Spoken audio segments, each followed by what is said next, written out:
and welcome to Stacking Wisdom Podcast. My name is Artem, and my brother, the co-host Alex, and we're here today with Harpreet. Harpreet is in real estate, and we thought that we've looked at numerous different possible real estate agents to bring on the show, and we've found that Harpreet does a fairly good job on social media, so we wanted to talk to him about that and just give us more background on yourself, your family, maybe your background. How did you get into this industry? Sure. Thank you for that intro. I got into real estate. At first it was just a bit of a stepping stone. Mm-hmm. Selling real estate was a stepping stone. I knew I wanted to get into development, ideally flipping houses. But Nice, okay. when that's what I was working towards, but you need some capital to start, and I didn't really want to take on investors or Sure. go seek out investors. Or even if I did, you'd still need some capital of your own. And I figured real estate was a way I can work in it, I can learn the industry, and also make some money and use my own money to invest into real estate. But that was 8 years ago. That was over 8 years ago, and now I'm just working full time in real estate. Nice. Development is still the goal eventually, but I'm enjoying what I'm doing, and we're expanding and we're growing. So Nice. Things have been working well, and we can get into the back. Sure. Of how I got into entrepreneurship. Yeah, of course, and stuff, absolutely, yeah. So, what did you do before? Did you go to school for anything, or Yeah. did you start anything with a business? Or Well, right out of high school, I started. I was always into computer science, programming and stuff. Nice. That's a really trending thing now, Yeah. especially with Toronto. That was kind of just coming on the map now, right? exactly. And I was really into that, so I went to school for computer science. I got into a few universities, but I ended up going to UOIT in Oshawa, Okay. and it was just fairly new back then.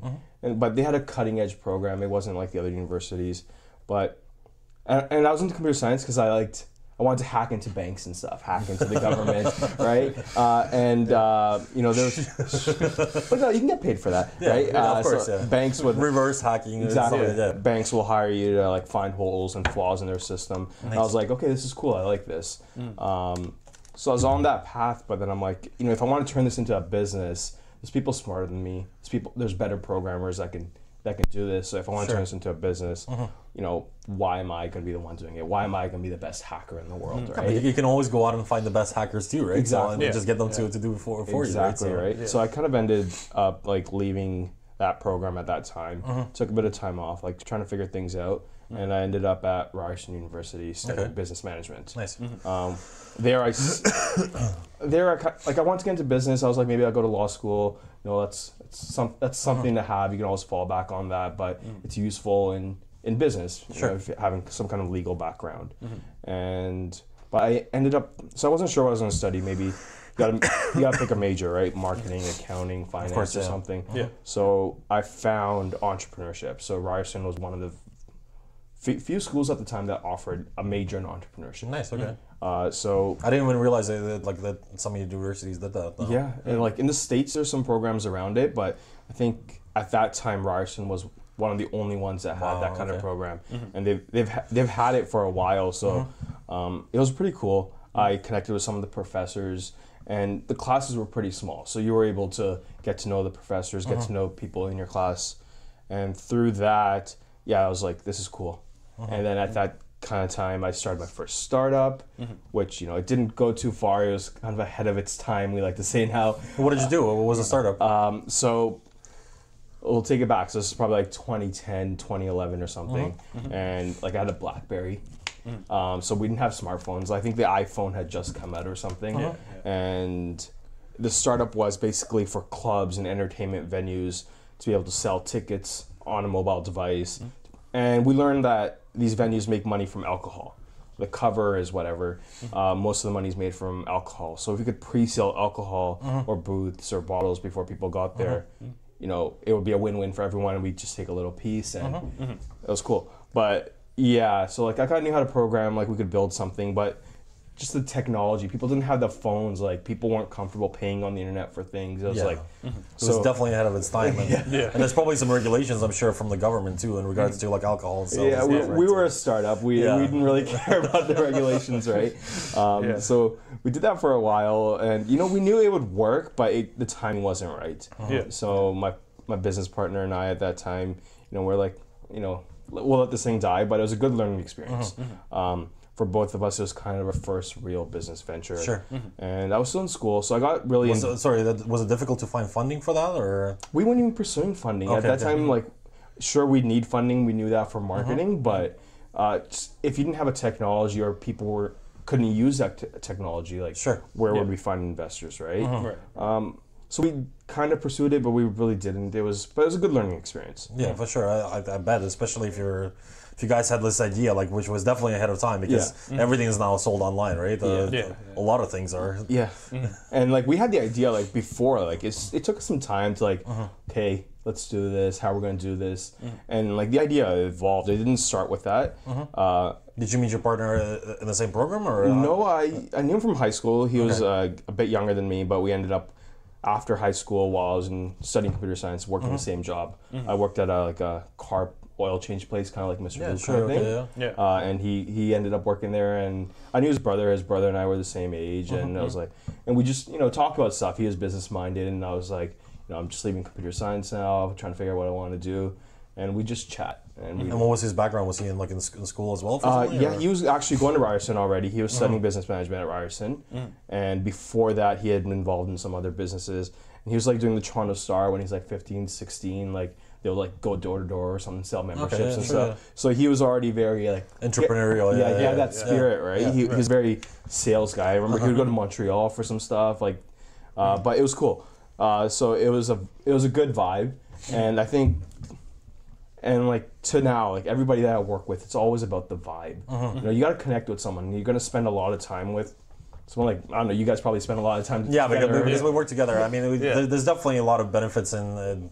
And I think in the sense that we can sort of just talk to each other and sort of be exactly on the same page.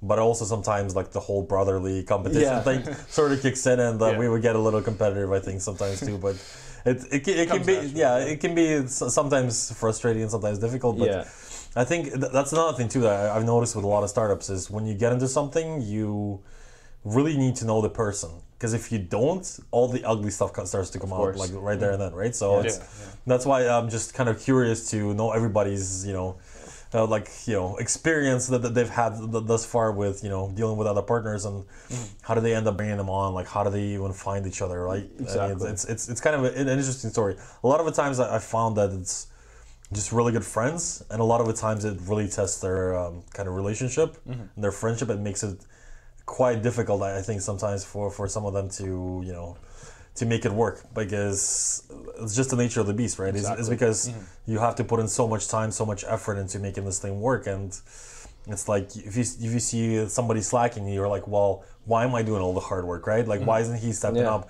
Why isn't he like pulling his weight, right? Exactly. So that kind of thing makes a bit of a, I don't know, like a challenge on its own, right? But I think that's the way that we all really need to treat a startup or a business is kind of think of it as like a corporation, right? Exactly. You kind of give it that as much as you can, no matter what. And I think that's really just the best way to approach it. And the funny thing, one of the other podcasts that we were talking to, it's going to come out soon actually, but the chef that we spoke to, he said the most inspiring thing that I've heard from a 2-star Michelin chef, he said to me, he said, if we're not moving forward, then we're going backwards.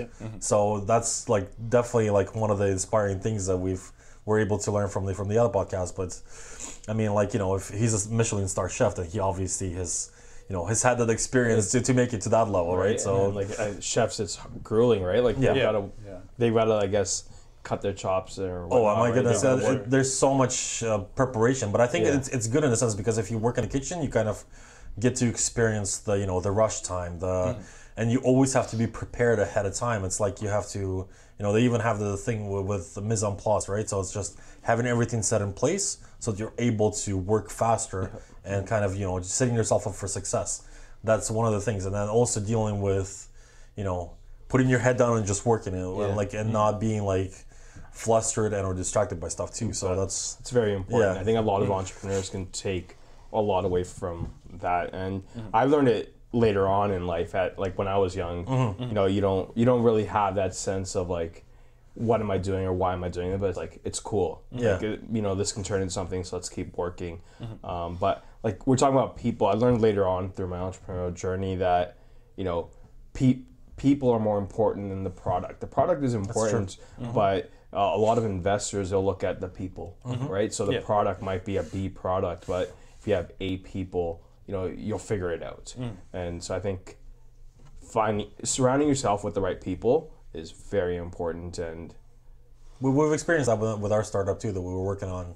Like we would bring somebody in and we'd speak to them and we're about to, consider hiring them, but then we'd think back and we're like, is this going to work as a team? Yeah. And if it's not going to be a good fit, we're like, we don't think that it's right of us to maybe sometimes do that. I think maybe we're just overthinking things to some extent, because I think talent can shine through, and it's not really about, just that specific person fitting in with the rest of the group, but more of what kind of collaborative I think, good that they can bring to the total idea, right? As a whole, right? So sometimes I think you just kind of have to take a shot at it and just not really stress about things too much, and take away, make it a learning experience, right? Because everything is sort of a learning experience, I think, especially in business world. But it feels like startups and entrepreneurship and all that stuff has been kind of glorified.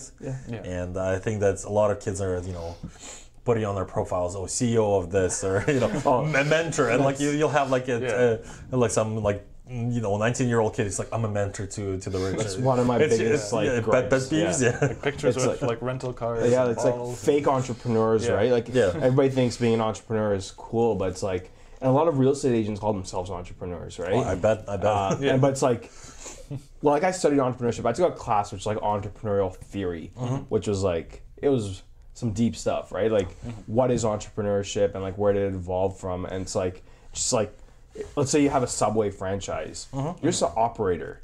You're not an entrepreneur. You didn't create Subway. You didn't create the process. Absolutely. And there's a lot of people that are real estate agents. You sell houses. You didn't create a process. You didn't change anything. So what part of that makes you an entrepreneur, right? And like going back, and then young people see that as like being an entrepreneur is cool, but being an entrepreneur is like, it's like being like a rock star kind of thing. Exactly, right? That's what they think it is. They don't see the sleepless nights, all the work you go through. When you run out of money with your startup, and now you got to like lay off. Well, that's why we started the show, because we want to talk to people about all the dirty and like all the stuff that nobody really wants to talk about, all the all the stuff behind the scenes and all the things that are happening and all the challenges and difficulties and lessons that we come to learn about. But I think it's also interesting to have people from different aspects of life and different industries, different backgrounds, because the stories themselves about the person and what they've done and where they were able to make it to, a lot of times reflect the person that they grew up to, and like the input that they've received from their parents or their friends or whoever, right, or relatives. So it's kind of interesting. Tell us more about your background and so I guess we'll keep it going. Kind of, that was like, I guess like 2011, 2012. The startup was kind of dying and we're letting it go, and now I was getting more pulled into Ryerson and the entrepreneurship stuff, so I got involved in a lot of extracurricular activities. So, and the first time, this is my second take at university, right? The first time I would go to class, do my work, and that was it. I didn't care about what was going on. I didn't really try to make friends or anything. But the second time around, I found the classes kind of easy. It wasn't really much of a challenge. And I don't know, maybe it was because I was a bit older. I've been to university now. I kind of, had figured it out. So I seeked out other things. And there was a lot of entrepreneurial activities happening at Ryerson. So a lot of extracurricular stuff. And I just kind of fell into it. But throughout that, I ended up working with hundreds of entrepreneurs, helping them start their businesses or grow their businesses or help them get funding. Or some of them would just come with an idea. And like we kind of had a little team, and we'd help them go through their idea, figure out, is this a viable idea? So what was it, like a class study kind of thing, that where you guys came together to No, this was help one person? extracurricular. Okay. This was completely Tell us more about that. That sounds really interesting. Yeah, it was. So at the time it was called SIFE, Students in Free Enterprise, and now it's called Enactus. But the whole purpose of it was to use the positive power to change the positive power of business to change the world. And it was all extracurricular, volunteer work, and we kind of compete with other schools to see who'd had the most impact worldwide. I hadn't heard about this until I got there, but it's a worldwide thing, and then we'd go to competitions and stuff. And I was fortunate enough to projects and stuff. Yeah, I was fortunate enough to be at Ryerson, where we would kind of place in the top 1, 2 in the country. We go to the national championships. But that's really cool. So they had a lot of cool programs going on when I already got there. So there's some stuff in Kenya they were doing, where I was going to Kenya, and in this one village that we were working in, basically all the men had died because of, I think it was AIDS or HIV, and so the women of the village were forced to now be the breadwinners, forced to bring in money, or either the men had died or they'd left. So it was all on the women, and the women didn't really know how to run businesses or start stuff. So we went there and we started with education. We taught them about business, and then that's amazing. Huh? Yeah, and then we helped them turn what they were already doing into businesses. So how can you make money from this? And we also started a micro seed fund. Nice. So which provided them. So I don't know if you heard of the Grameen Bank. Yeah, I actually have. He's from India, I think, right? India or Bangladesh, Mohammed Yunus. Yeah. Right, and so it was kind of modeled after what he was doing, and we provided them with micro loans. And I think in the first year, I think 100% of the loans got paid back. So they were able to make money from their businesses, pay the loans back, and keep making money, and then the loans went out to another group of women. Yeah, I've heard that project was really successful, the one that you're referring to, and it's been really like taken off, and like they said that these microloans have helped so many people just get up on their feet and like start so many businesses and just change their lives. Really, I mean, it's incredible. Through Asia and through Africa, right? Like the Grameen Bank does a lot of work, and that's why we kind of modeled this after that. And it wasn't affiliated with the Grameen Bank, but we took the learnings from it as business students, as how can we run something. Right. So like we were kind of like running a little bank now. So it was like, and this is what I always tell people now, is like, seek out these things that you don't learn in the classroom. Like you go to school, you can read about Mohammed Yunus and the Grameen Bank, but 90% of the people in those classes, they won't take anything away from it. They'll write an exam, they'll memorize something, but if you haven't applied it, you're not going to learn these teachings. Of course. And that's kind of what Enactus offered. We were able to apply what we learned in the classroom to the real world. We could make mistakes. It was okay. It was a safe place to make mistakes. But, it was challenging because we always wanted to win. We wanted to do better than the other schools, what they were doing. But that was just like one of the programs. I was really involved in was called Start Me Up Ryerson. So I ended up, like through 3 years, ended up becoming the director of it. I was running it. We had about 100 people on the team. And the whole part of what Start Me Up did was basically do what we were doing there. So what Kenya was kind of modeled from Start Me Up, but Start Me Up was about providing people with education, resources, and funding. So we ran like a 10-week, I think it was 10 weeks, like a training track series where each week we'd teach people different business concepts. So it was, how do you get your business started? So everything from like how to write a business plan. Sure, writing a business plan is important, but how do you got to do it? So we'd bring in experts to teach these classes. So how to get funding, how to do your accounting, how, legal advice, how to incorporate these kind of things. That really, there's not a lot of stuff out there that teaches you this. Even a lot of business students, you could ask them how to start a business, they wouldn't be able to tell you. I think people are just hesitant. I think it's all available online. It's all available online now. That's the thing. Well, the early 2000s probably. It wasn't all available on there for sure. But there's a lot of human services now that you can reach out to. I think it's cost like $600 and they can register the corporation for you. You can register. They can do all the paperwork for you. There's a lot of, but there's a lot of people that figure it out. Like you guys probably figured it out. I figured it out. But my gripe is with kind of the education system, right? I studied entrepreneurship, but there was not a single class on sales. Right. And being an entrepreneur, sales is the number one thing you need. No kidding. Being a business student, But you think that would take a combination of all the programs and make it a super intense program? Yeah. Because that's essentially what it is. It's like you're on crash course to succeed, and you need all these tools in order for you to be successful. Exactly, right? and the entrepreneurship program at Ryerson, which is unique, it was kind of doing that already. So our capstone course in our 4th year was basically 2 semesters, and either you started a business or you went and found a business and helped them grow. And so the professor, his name is Dr. Steve Gideon. I ended up getting to know him pretty well because he was involved with the extracurricular stuff. But I remember what he said was that you're going to be graded on your results, not your efforts, because that's what the real world is. Okay. You can do a lot of work, but if there's no results, you're going to fail in the real world, so you're going to fail in school. I think you bring up a very good point, and I think that schools are definitely great to kind of give you the foundation, but just speaking to people, networking, and just not being shy and afraid to ask for things Yeah. is really just the basics. But I think a lot of people are just kind of hesitant to do that because they'd much rather just be put into like a safe place and travel in the safe zone along the course of whatever you're supposed to do, and then once they graduate, get a nice soft cushy job and with benefits, everything else. But a lot of the times, especially for I think maybe a lot of newcomers to Canada, it's extremely difficult because there's a lot of competition in the marketplace, and if you're going into an industry that's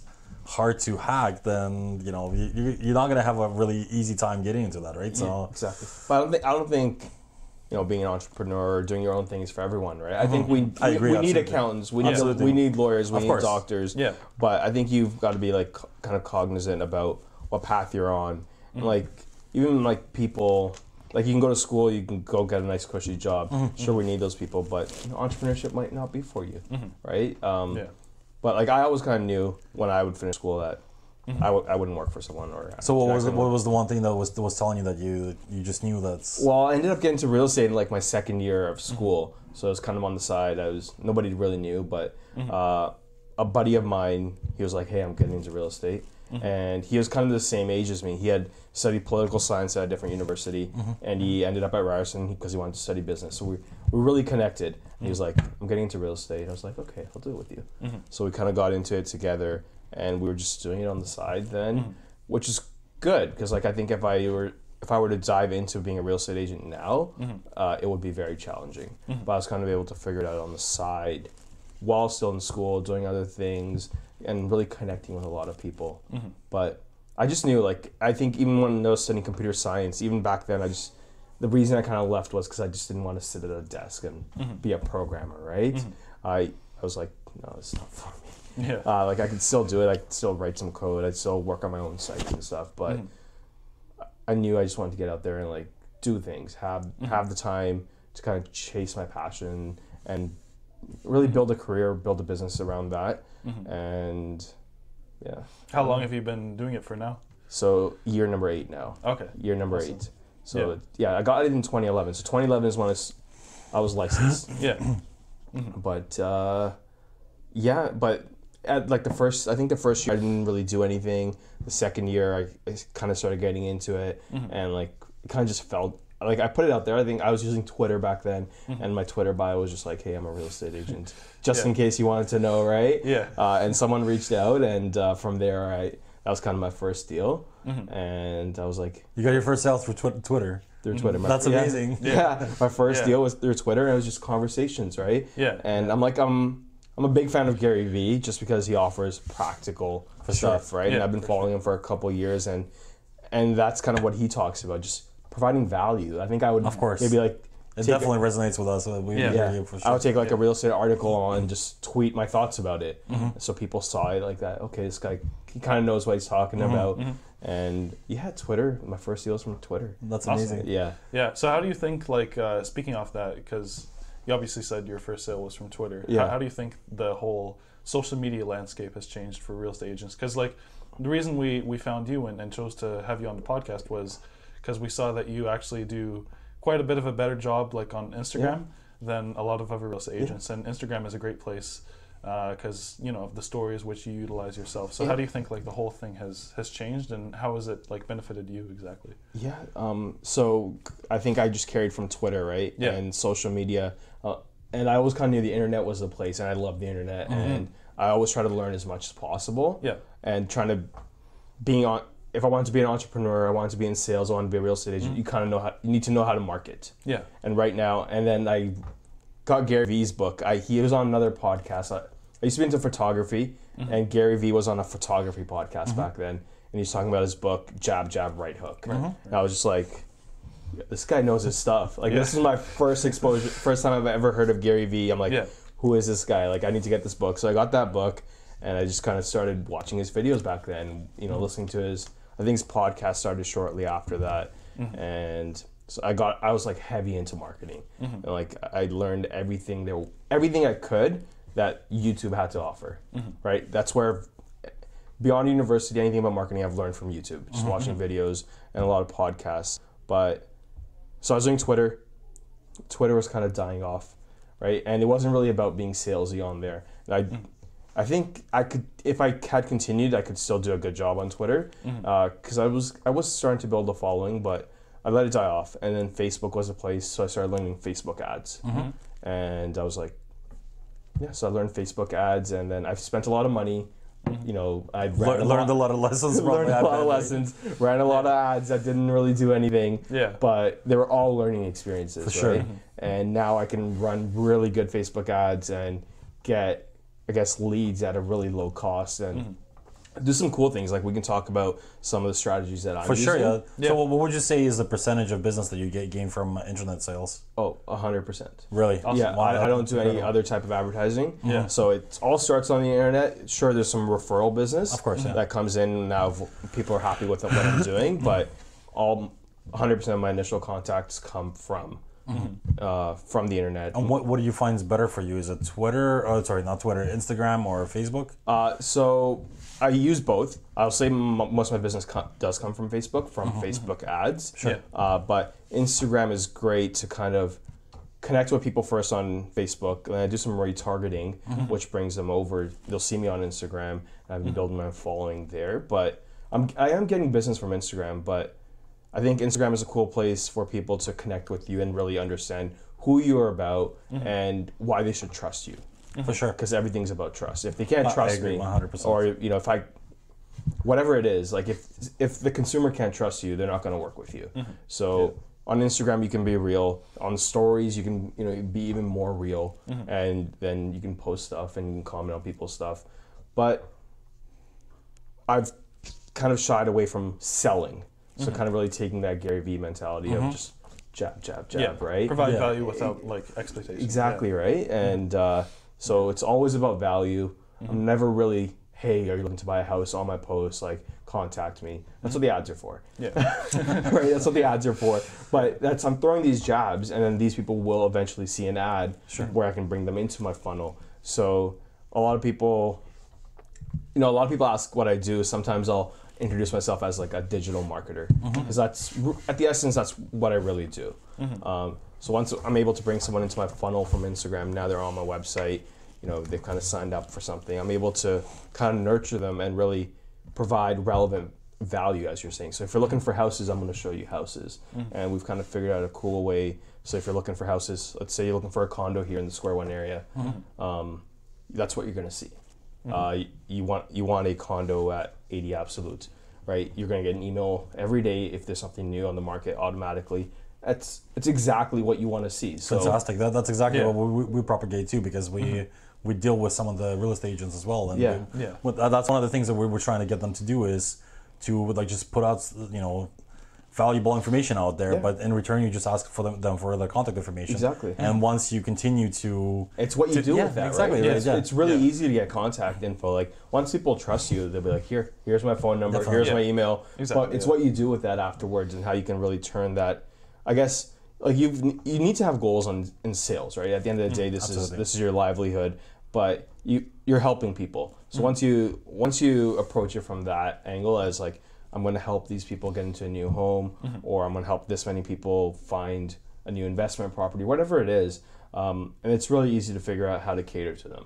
It's not about being salesy. It's about, here's what you're looking for. I'm going to help you do it, and you're going to be happy with it. And at the end of the day, it works out, and everybody's happy with it. That's amazing. And do you feel like that's, that strategy that you're embracing the new technologies and, embracing advertising online, does that allow you to obviously differentiate yourself from the rest of the, 40,000 GTA real estate agents, I think right? it was like 55,000 or something. Is it 55,000? Yeah, something like that. Something crazy. That is crazy. It's really easy now. I'm getting more into the listing side, and I've been kind of focusing my business to work towards getting more listings, and we'll still do the buyer side. I'm actually bringing on an agent to my team. He's starting, I don't know, on the 1st, so like in 2 days or 3 days. That's right? amazing. And that way I can focus more on the listing side.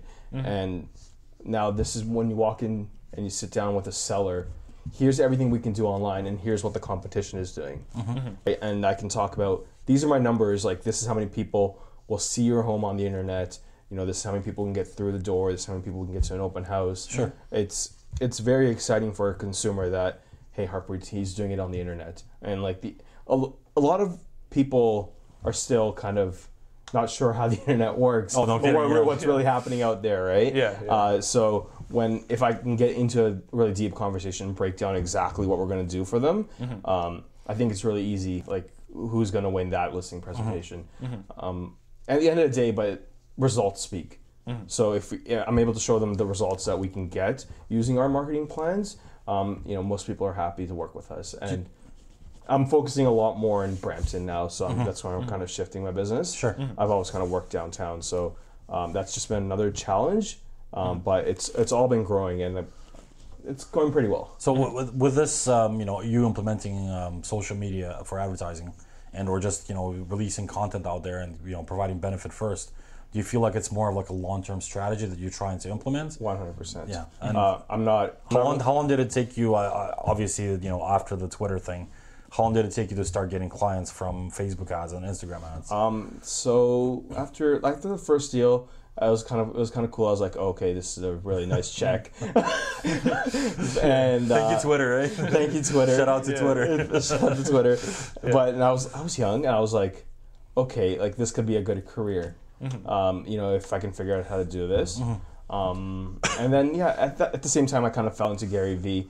So things started working, but I was still in school. I was trying to focus on school, still doing that. So once I was kind of done with school, now I was like, okay, how are we going to make this work? I can go out, I can go do a startup. I have lots of ideas. I had a good network of investors, programmers, whatever I needed. I could have probably built some kind of cool startup, but I was like, we'll save that for later on.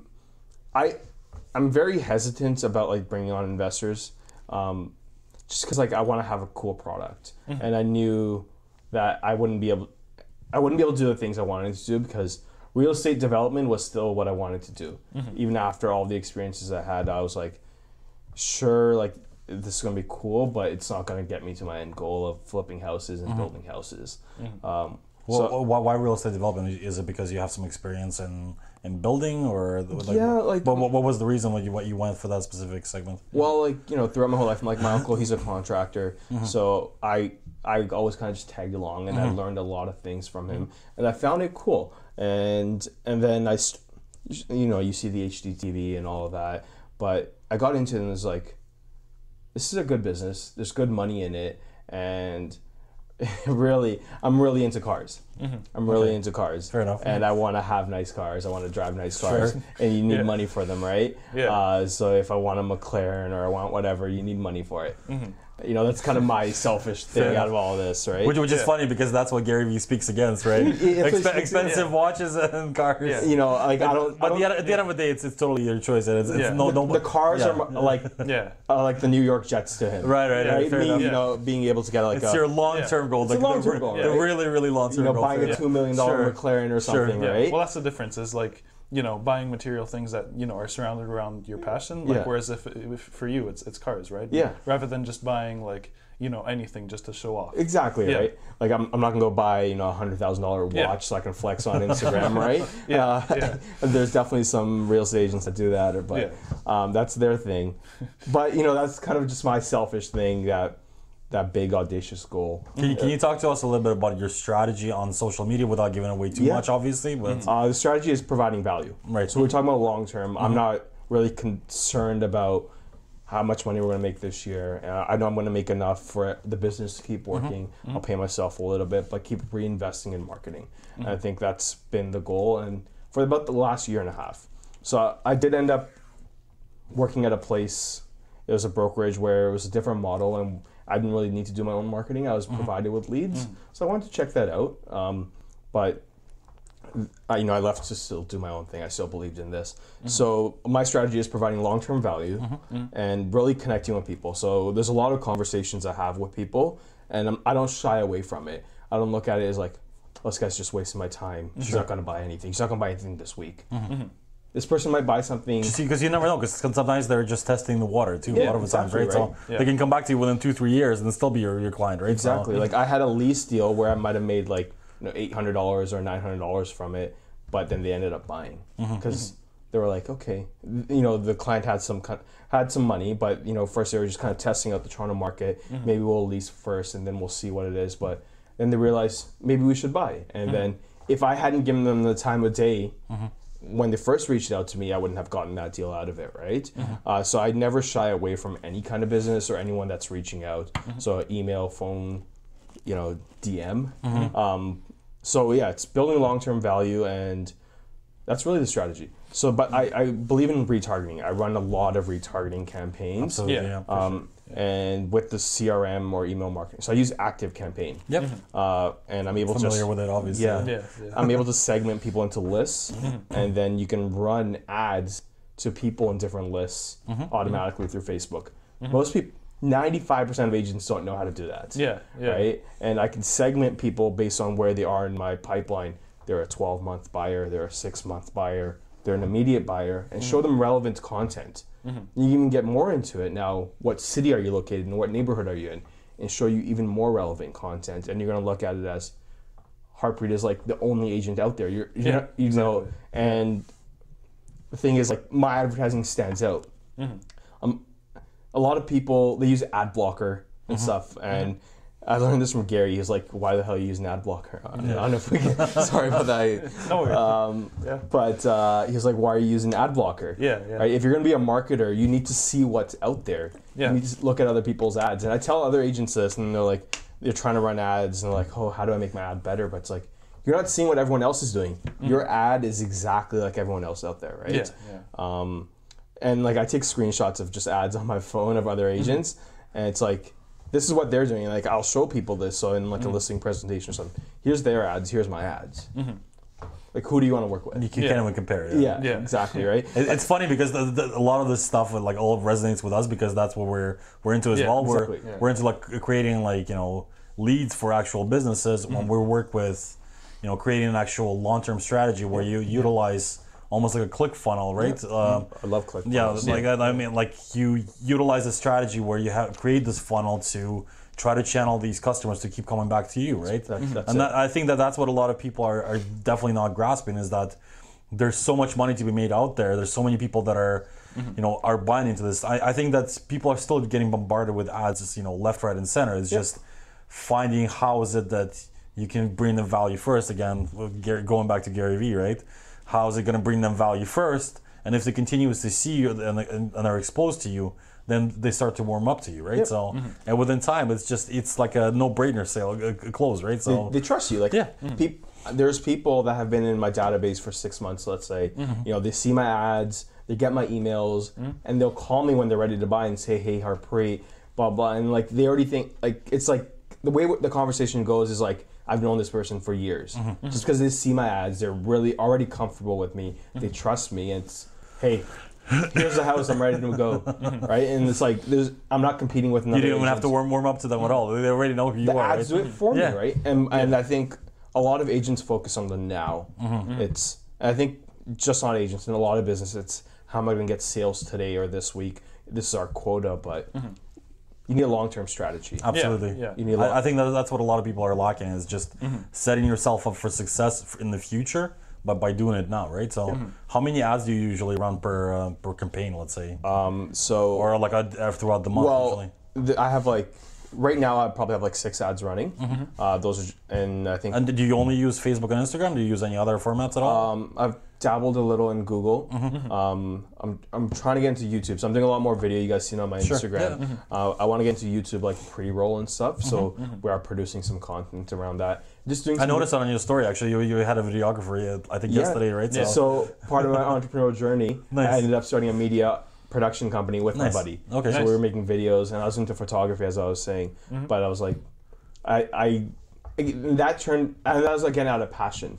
Like, I love photography. I still love photography, but it was like, now we're chasing clients. Now we're chasing outstanding invoices, and it was like, and the art wasn't there anymore. So, but he's doing a fantastic job with it. That's awesome. So, what's your media company called? It's all him now. It's called Elixir Media. Okay.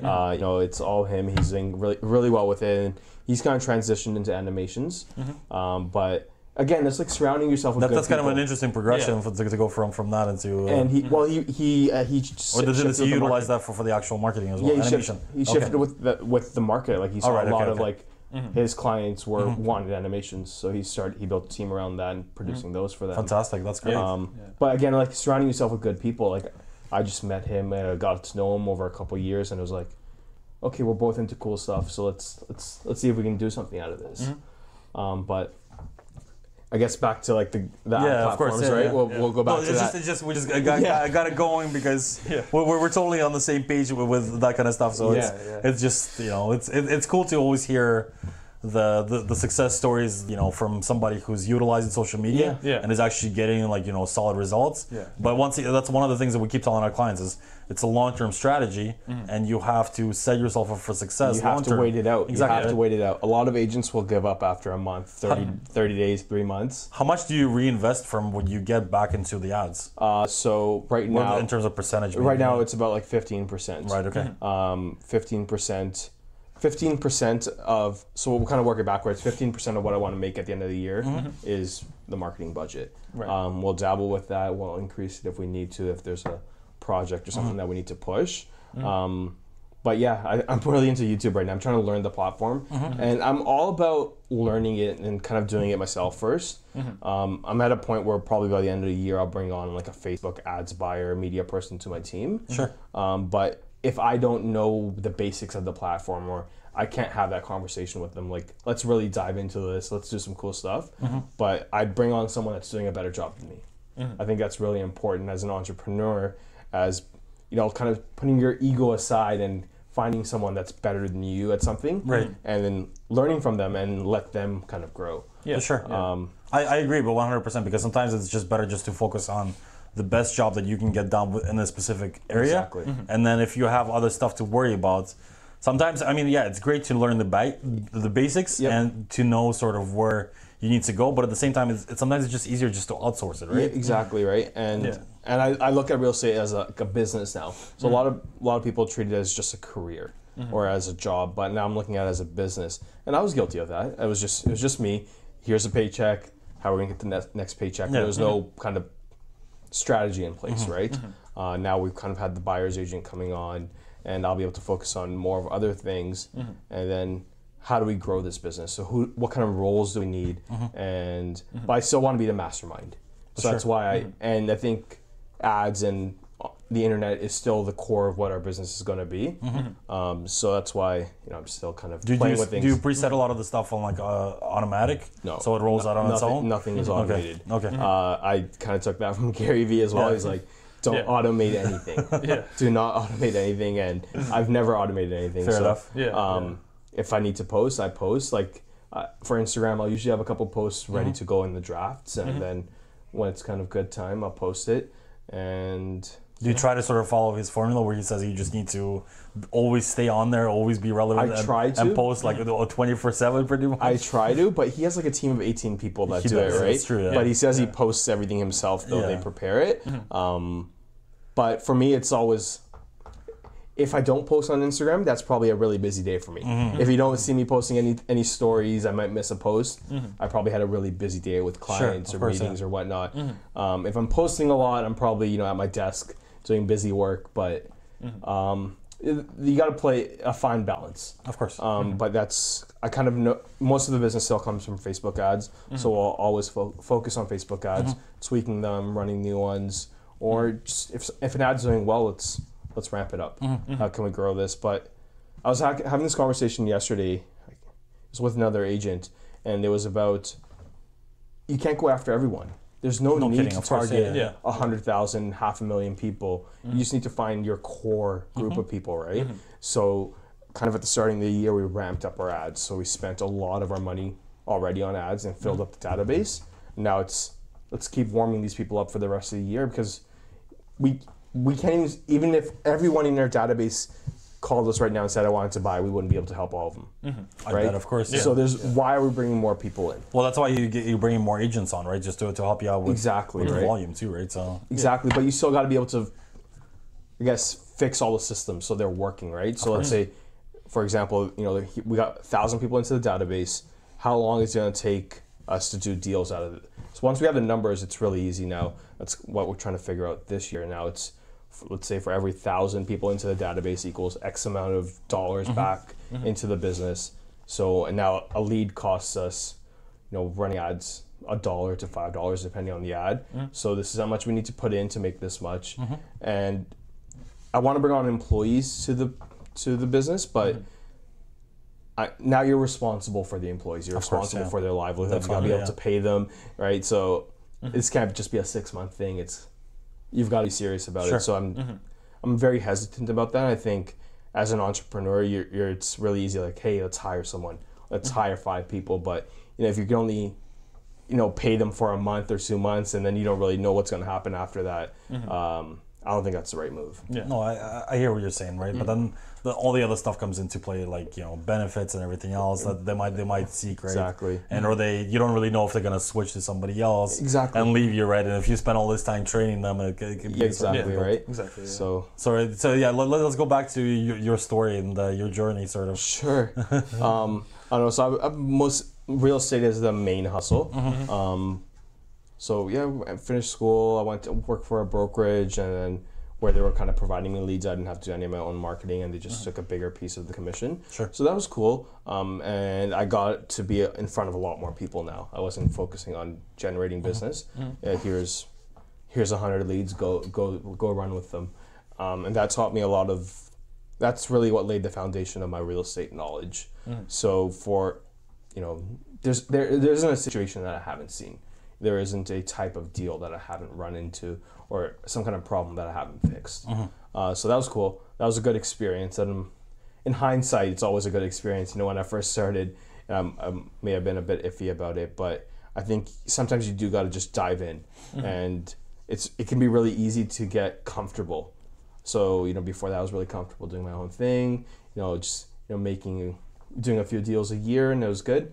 But dived into that, and it was a good opportunity, and this is why I've kind of waited to bring someone onto my team, because I need to be able, if this person has an issue, they can come to me and I can help them with that. If I didn't have that domain knowledge, it wouldn't feel right. It wouldn't, I'd be doing this person a disservice. Yeah. But that's the journey. But alongside that, I was still kind of chasing e-commerce. Okay. So I ended up getting married about 2 years ago, and before that, my wife, she had an idea. She wanted to sell Indian jewelry online. Nice. Okay. There were a few other people doing it at the time, but no one was really doing it well. And she was like, "So I try this out." So she started an Instagram account to start selling it. It's maybe 2 or 3 years ago, and I was like, "Okay, that's cool. Keep doing your thing."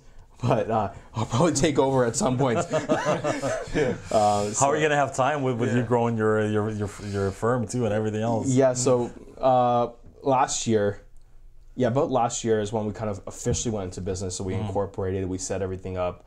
We used Shopify for that. Nice. Okay. But at that point, I had already been learning Facebook ads, and I was really into Facebook ads, and learning Facebook ads on YouTube, you get retargeted with a lot of e-commerce stuff. A lot of drop shipping stuff. Oh, absolutely, yeah. All of that. So you get bombarded with them. You get bombarded with it, right? Those guys do a really good job with advertising, right? Everyone's selling courses and stuff. So there's something to take away. But yeah, so the jewelry was cool. She was doing it, and I saw that, hey, this could be turned into a business. So I was like, you keep doing your thing. But just let me help you. Let me do a little bit more on the back end, and I've always been into kind of systems and optimization, figuring out processes. Of course, yeah. That's kind of what the entrepreneurship degree at Ryerson kind of taught me. Just getting everything to flow. So I was able to apply a lot of that, and these are kind of the conversations I would have back in the day with entrepreneurs. They would come they already had a business, but how can we optimize your business? How can we get more money out? How can we increase the bottom line? So those kind of things I was able to do. So I let her focus on being the buyer. She buys all the jewelry still, dealing with the vendors in India, which was a challenge. So she's not very entrepreneurial, very business minded, but she figured it out, which was cool. So she was able to find vendors in India without ever going there. Now we hold all of our inventory, and I've been focusing on the Facebook ads. So my computer science helped with the website. We use Shopify as I guess the platform, and we built our website off of that. And in a year, we've grown the account to 12,000 followers on Instagram. That's awesome. That's awesome. Yeah. And it's compared to our competitors, it's not up there. But again, we've always just focused on the conversations, connecting with people. Right. So we're seeing a lot of repeat buyers, and it took a while to kind of figure out where our customers were. So at first we had a lot of challenges with shipping and stuff. So which is what e-commerce is all about. If we can't get a product to you, there's an issue. So being in Canada, like shipping, the prices are crazy. Oh, I know. Especially if you're trying to go out in the U.S. market. Oh yeah, so it gets ridiculous. All of our we realized all of our customers in the U.S. were paying crazy prices, and it's taking crazy long. It's taking 10, 12 days for the product to get out there, and then there's a disconnect. The service is not there. The customer satisfaction is not there. They're not going to come back. So I set out to kind of figure that out, fix that, and now I'm able to ship a product. So most of our products are like a 9x6 envelope, padded, and we can ship it so 200 to like 500 grams, and I can ship most of the U.S. for like $4 to $5 Canadian. That's not bad at all. Which is really good. Within 4 days. Well, that's incredible. Within 4 days. So what did you do? Just get like a volume account with somebody, or in order to do that? We had the volume accounts. We still couldn't do it. It just takes forever. But there are a few companies that will take your packages and drive them across the border. Oh, I see that. Then USPS will ship it out. Yes. So if I drop something off today, tomorrow morning it's in Buffalo, and then it's shipped out. Regular USPS.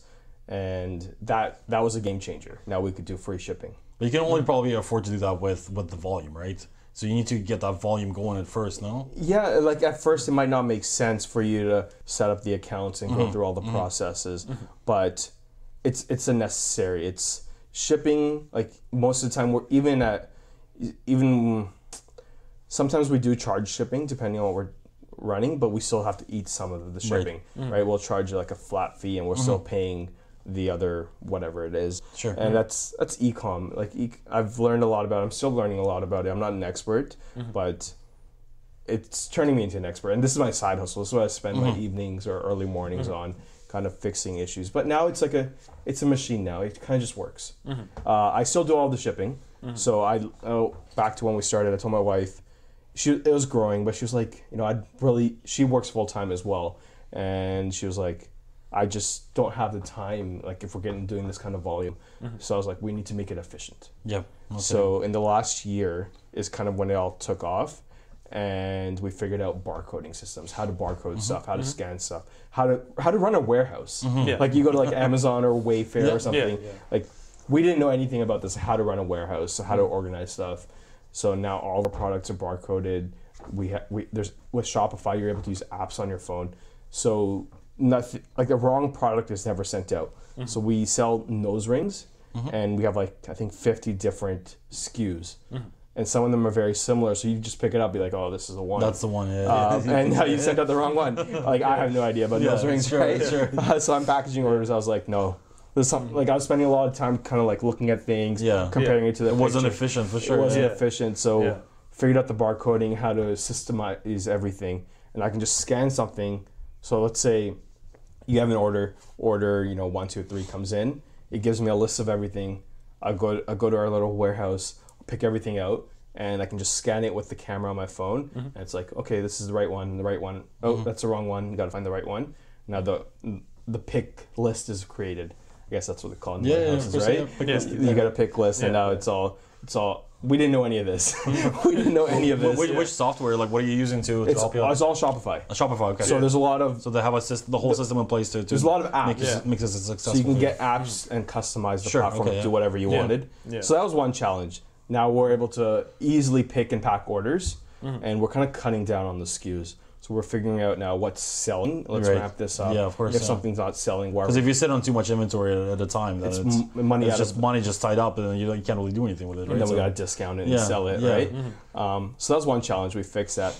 And the other challenge was again being Canadian. So we're selling in the U.S. We're selling in Australia. We have clients in the Middle East and UK. That's crazy, yeah. And the Canadian dollar is a pretty popular thing, but a lot of people still don't know what CAD means. So they would get to the checkout process. I'd be like 80 CAD. They're like, what's going on here, right? So that was a challenge, even with our U.S. customers, and they all wanted to pay with the U.S. dollar. Of course. And we were doing everything ourselves, the accounting and everything. And I just didn't want to set up U.S. bank accounts and then do accounting in U.S. dollars, convert it, and we were buying in Canadian. So it was a challenge. Sure. So that took about 2 months to solve that problem. Again, there's the software is out there, so you just got to figure out how to make it all work. And I guess my background in computer science, again, we're writing some liquid code and we're making things happen. But now you could be anywhere in the world. It's seamless. You can be on anywhere on the website, and you think you're shopping in your local currency. You check out in your local currency. Your credit card, you're not billed in international currency exchange. Sure. So it does the conversion for you right there on the spot. It's all as you're done. purchasing, right? So let's say you're in England. You'll pay us with British pounds, Right. Yeah. and the conversion's done. We upcharge it a bit. We build the fee in, which was important. Again, credit card processing was something like to learn about. Sure. Hey, we sold $100, but we only got 92 in our bank account. Where'd the other $8 go? So was that through Shopify that you figured this out? Or? Yeah. So at first we were just external? using Shopify, and then again, there's plugins and apps for Sure, Shopify, of course, yeah. and there's thousands of them. Yeah. So you got to find the right ones. And one we use is called Bold. And so Bold, they're another Canadian company based out of Winnipeg. I think they have like 1,000 employees now, and all they do is build plugins for Shopify. That's awesome. And we were using some of their free ones already, and then they just put out this new cashier app which solves this exact problem. It took a while to get it all implemented, but yeah. So like you could be in England, you could shop in GBP, and then you get billed in British pounds, and then it uses Stripe, so you can use anything. Sure. Braintree, Familiar Stripe, with it, whatever. of course, Yeah. And then Stripe will take the British pounds, so at no time you're dealing with the Canadian dollar. Sure. And then it will convert it and then deposit Canadian dollars into our account or US if we want. So, but that from a customer standpoint, again, it just made it all seamless. Right. The customer satisfaction went up, right? And now, no more abandoned carts. Do you find it's challenging to like ship to other places outside of Canada and US? No, not at all. Like are your shipping rates like insane too? Not at all. So with that same provider that takes our packages across to Buffalo, they have an international thing. I can that's ship to awesome. Australia for like $6, which was crazy. I could do free shipping to Australia, so I'll eat a bit of it. But before we were charging like $25 flat rate, and someone was going to buy like a $15 item. It just didn't make sense. It didn't make sense at all. It didn't make I sense. was gonna say, yeah. Even if you're buying a $100 item, you're going to pay $25. They're like, I'll go find someone local. Yeah. But that was another thing. What's the company like? What is the thing called? So it's called Punjabi Jewel House on Instagram. Yeah. That's it, punjabijewelhouse.com. Nice. Yeah, and we run it out of our basement. And then A lot of the big companies started from it's like from a garage or from a basement. I show my wife that picture of like Amazon of like Steve Bezos at his desk, and it's like spray paint Amazon on the wall. When we shipped our first order, I remember I was like, let's take a picture, and it's just my wife holding the first order. I was like, maybe this will be something one day. That's awesome. But that's just a side hustle. We do it on the side, pack orders in the morning, we ship them out, and then. That's awesome. Huh? That's awesome. And what's the company called? The one that drives across the border for you? It's called Chit Chats. Chit Chats. Okay. Chit Chats. Okay. So they have a location actually right here on Kennedy. Okay. Awesome. Okay. Kennedy and like Courtney Park. Yeah, that's pretty cool. I have an account with DHL. I have an account with FedEx. I have an account with UPS, but prices are still up there. Oh, I bet. Of course, especially if you ship it from the States, they have so much more volume that they can afford to reduce the prices. Exactly. With Canada, because we're so spread apart. It makes things like really somewhat complicated. We were shipping to like BC and stuff, and it was like $15 with Canada Post. I was like, this doesn't make sense. It doesn't make sense, yeah. It doesn't make sense, and it takes. So do you ship directly from the States to Canada and it's cheaper? We have that option, okay, but the people there's customs, and we don't want people to deal with customs. Yeah. So we'll ship it from here. We've figured out a flat rate. We pay about $10 in Canada still, but. So what's your solution for Canada instead of Canada Post? We use the same company now. Right. They're learning this as well, so right. they're launching more solutions for us. So we've switched to them. They were using Canada Post, but when the strike happened, that was pretty brutal. Our packages were like sitting in trailers, and it was crazy. So they figured out, let's use Purelator or Canpar. So they went out and got volume accounts for everyone that uses them. So now they have millions of packages, and they're able to just get us a really good rate. That's really good.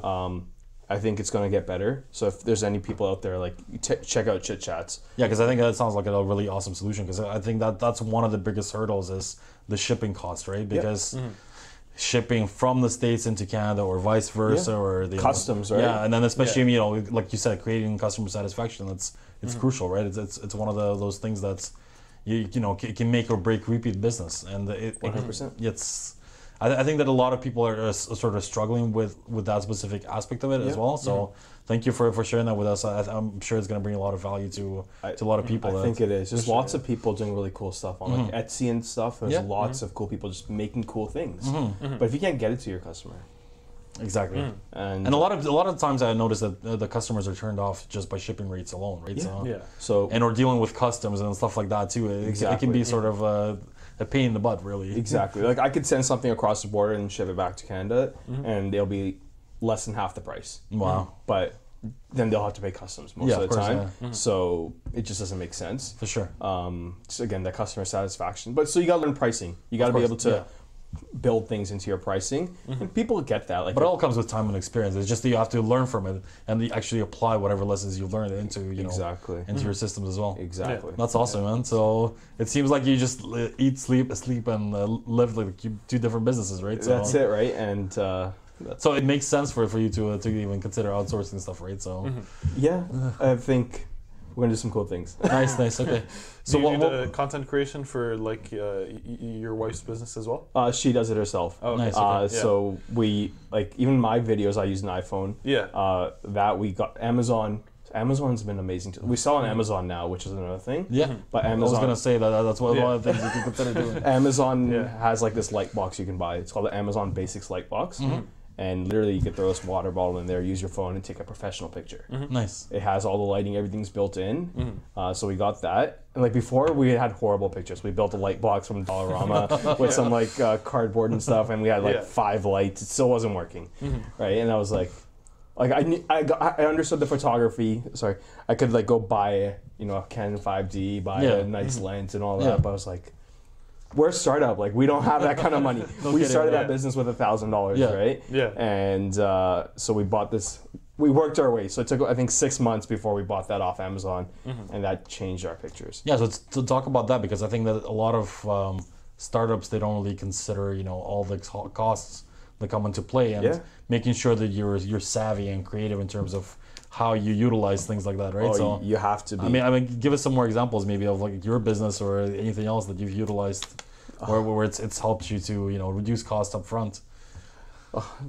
Just doing things yourself, right? Just, like I could always go. We get with the jewelry business now. We always get opportunities for photographers or whatnot. They want to shoot but figuring out how to do things yourself and making it look good enough. Yeah, I think Gary Vee talks a lot about. It doesn't need to be perfect. Yeah, it can be good enough, and you can put it out there. Yeah, exactly. And you have to be okay with that. I think when it's your art and your passion and your craft, you want it to be perfect. So launching our website, we launched it I built it in a week. And I was like, it's gonna have some issues, but let's put it out there. Let's put it out there, right? Yeah. And we're taking people's credit cards and stuff, but like it worked. And we have a competitor, like I'm not gonna say their name, but of course though. They're based out of the US. They have I think 60,000 followers, and they've been trying to build their site for a year and a half. And they haven't launched their website, and it's been a blessing for us. We're just able to take more of their customers. So once again, your tech background, right, and your education in that has helped you really essentially propel 2 different streams of revenue for your family, right, and to allow you to grow.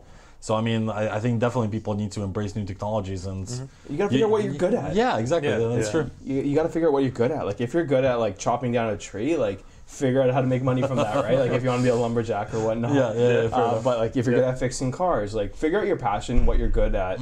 And this is one of my first entrepreneurship classes. It was the hedgehog.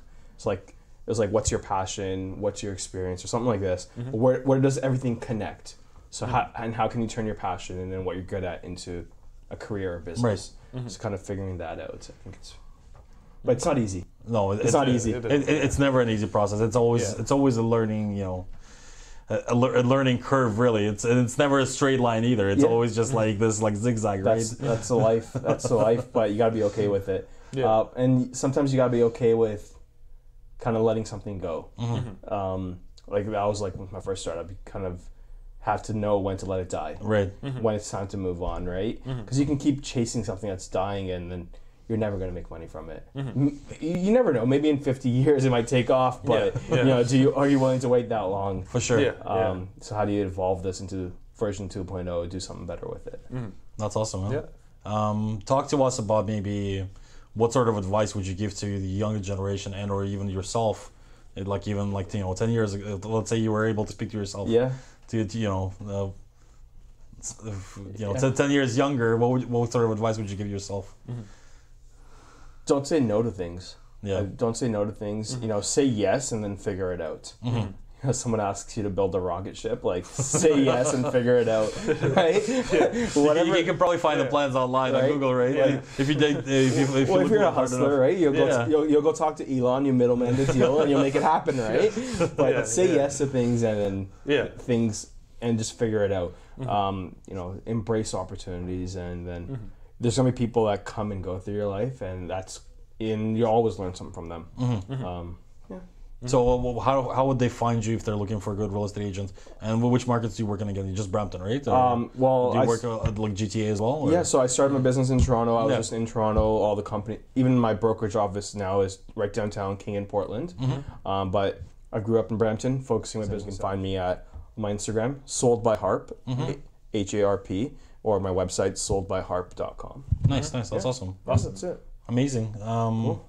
I don't know. Talk about maybe some of the inspirations. Like, where do you get the inspiration to keep going every single day? Because some days you can wake up and not be feeling the greatest. And how do you keep yourself motivated? Like, what are some of the things that you do? I think it's really easy to go on Instagram and just look at what other people are doing and be like, I wish I could be in LA, right, or whatever. So I think so. You're inspired by other people's hustle and I think it's really inspired, but it's really easy to get depressed from that as well. How is this person doing this? That is true. So I listen to a lot of audiobooks now. I used to read a lot. I just didn't have time.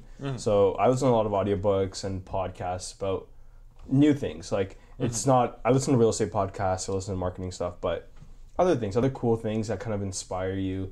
So I'm just into nerdy stuff. So I listen to financial podcasts, and they're always talking about something interesting. But find something that kind of lights that fire in you. It's gonna be different for everyone. So I can't just say, go listen to this book. Of course, it really depends on where you want to develop with your brand, right? Exactly. And how you want to grow and which industry you want to go into. But I think there's so much information that is available online now. And I mean, I think we're definitely blessed in North America because there's so much stuff that you can access through online. Whereas, let's say, if you go even to somewhere I don't know, like China, I think that there's a lot of restrictions on some of the things that you can do, right? So I mean, we definitely have the tools that are available at just a reach, and whereas other people have it so much more difficult, and that's one of the things is we need to realize is that we have it easy, really, in comparison to everywhere else in the world, right? So information is easy to access. You can go to now, in Brampton, there's a library where they have a podcast studio. You want to start a podcast, you can go use that studio with your library card. Yeah, that's amazing, right? Really cool. I think the Toronto Library has a lot of stuff like that as well. You can rent tools at the Toronto Library. You need a drill. You want to learn woodworking, you can go rent a saw from the Toronto Library. Right? That's amazing. So there's lots of cool stuff out there. I never realized that libraries are on the ball with the podcasting. That's really cool. Toronto, that Brampton one, that's really cool. I haven't checked it out, but some cool stuff. That's amazing, man. So it's embracing, go find it, go do it. You're going to figure it out. And I think, I kind of hate fake entrepreneurs. Don't put that in your bio or whatnot. But being an entrepreneur, that entrepreneurial spirit is just figuring it out. It's just hustling, really. You just figure it out. You might not sleep. You got to figure it out. And you're not going to realize you didn't sleep because you were passionate about it. You're chasing that dream. So what's some up and coming trends that you see that are happening sort of in real estate, and what's the new thing? Because I know that a lot of people, especially even Gary Vee, he talks about the market crash, right? How is that sort of And there's other things as well. I don't know if you're aware, but recently, Facebook actually made it tougher for real estate targeting.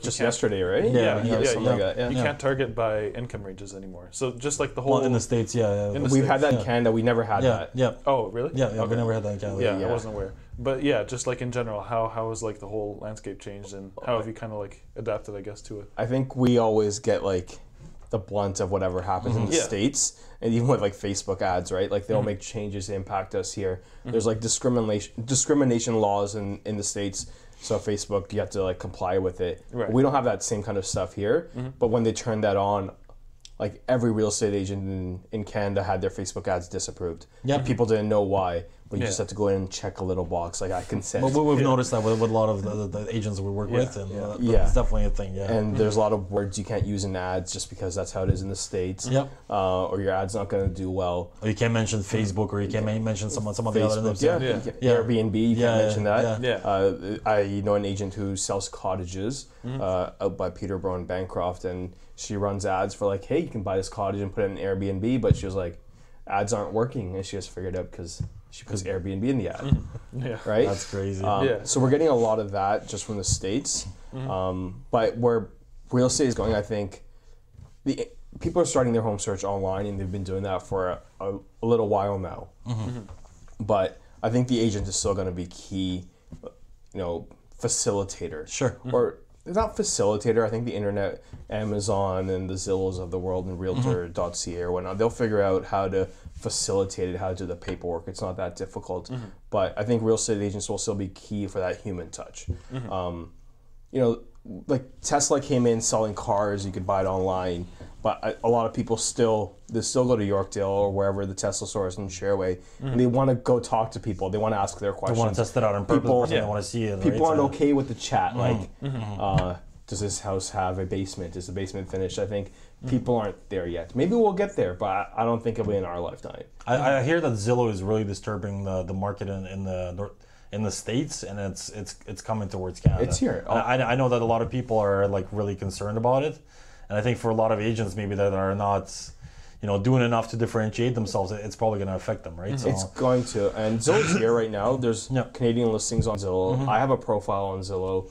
Like, I get traffic to my website from Zillow, so I guess it's working. Like, people in Canada are already on Zillow. Zillow's going to change because, end of the day, they're providing value. They're providing more value than most of the agents out there. No kidding. So the consumer is going to go where the value is. So as an agent, you just got to figure out what are people looking for, and here it is on a silver platter. Yeah. And that's kind of what my website, I spent a lot of time on it, and with the brokerage I'm with now, they're a marketing company first, then real estate. So I've been fortunate enough to kind of connect with them and really take a lot of, they had already solved a lot of these issues before I got there. I just been able to take that and build off of it. But hey, you're looking for a condo in Square One, your website should have information about Square One condos. No kidding. I know, right? A lot of agents, they all have the same website because they got it from the same provider. Right? And they've never updated it. Copyright like 2011 or something. Right? But the consumer is looking at your website. It doesn't matter. People are becoming so much smarter, and they notice all these things, right? Exactly. All the stuff that might be happening with your profile, even if you have like a broken link or something doesn't work. Exactly. It turns people off, right? Exactly. And you need to constantly have somebody who maintains all that stuff for you, right? So, and it's not easy, and I think it's hard to transition into that. Or I think the average age of an agent is like 55 or something, and those guys, like the MLS, I don't know if you guys are familiar with, that's like the back end of Realtor.ca for us. Like, I think like 15 or 20 years ago, it used to be a book. Every day the book, or every week or something, the book would get updated with new houses, and the agent would carry it around, right? And a lot of the agents selling now came up in that time. And they're not even okay with, they still have like, I've done deals with agents with like at AOL emails and at Rogers emails, right? So I had one guy who couldn't figure it out. We had to fax it, and it took a while. His fax machine broke in the middle of the deal. I had to drive to his house. But that's what's happening out there. But the tech-savvy consumers in the future are going to the internet. People are going to ask, hey, Alexa, I'm looking for a condo in Square One. Right? Like Gary Vee talks about this, and how are you going to be voice first? It's like people aren't even thinking of that. I'm not thinking of that because I kind of am, but you have it in the back of your mind. At least you're aware, right? Whereas I think a lot of people, a lot of it is really just common sense. But for them, they don't really have that maybe common sense to begin with, or they're just not willing to embrace anything new that's changing, right? They figure, why, if it's working, why fix it? Why fix it, right? But it's that long term. I think it goes back to what we were talking about before. Long term strategy. Like, I'm working on a messenger bot now. We might be a little late, but the messenger bots are kind of cool. We can show you. You can have a conversation with the bot. I'm looking for a condo in Square One. Okay, you're looking for a one bedroom. Okay, you're looking around 500 to 600. Okay, here's like 5 condos that just came on the market. you can definitely get a lot of leads actually from messenger bots. Yeah. And that's one of the things that a lot of real estate agents don't know or not really even aware of at all. Exactly. Yeah. And it's like the next big thing because they can ask so many different questions and you can essentially pre-qualify them and figure out exactly You can sort people. Yeah, you can do So easy. And then that in itself, you can answer so many more questions without even having your input into it. Yep. It's like, it's incredible some of the things you can Exactly. do. And just from an efficiency perspective, you're like, I've always been a one-man team, and most agents are a one-man team. Like, it's doing a lot of the qualifying for you. Here's the immediate people. This guy wants to look at a house today. Here's who you got to talk to. Yeah. No kidding. So I've been realizing that, but I like to learn from other people's mistakes. So I kind of figured out who's doing it in the States. Sure. And it always comes from the States. All the big players are doing it down there. So you guys got to find them. I just think that they have the volume, and then essentially because of that volume, they always sort of get a lot of that new technology to come in first. Yeah. And then it sort of just slowly trickles into Canada. Exactly. Right? So, But a lot of them were hit by the 2008. A lot of the real estate agents there, and they at that time they had to figure out like how am I gonna keep being a realtor? How am I gonna be a real estate agent? How am I gonna do deals when the market is crashing, right? And a lot of the good agents now that are on social media, the trainers that are putting out content, they went through that. They were successful. Right. Like one guy, when I first got into real estate, he was selling like 400 homes in the U.S. Right, and it's not like what we have here, $800,000 houses, but $200,000, $300,000 houses, and they're doing a massive amount of volume. So there's so much to learn from them. Of course, no Right? kidding, I know. Yeah. For sure. Like a guy that sells even $100,000, $200,000 houses, like it's a lot of hustle. No It's a kidding, of lot course, of hustle, and he's doing it on his own. So, like, why can't you do it here? Why can't? Right? Sure, there's more competition, but like I think the big markets in the States have there's some big markets. I think like Chicago or something. They have a lot of agents as well. So. Do you see maybe 20 years from now there being a lot less agents in the market just because Oh yeah.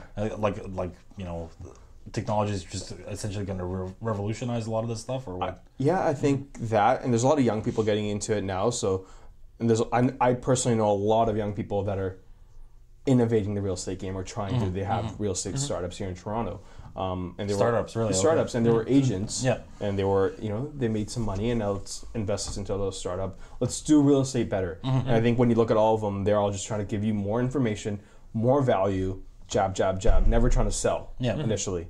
Here's information. When you're ready to buy, it's a no-brainer who you're going to call, of course, right? yeah. The person that's provided you with all that value. Yeah. That's awesome.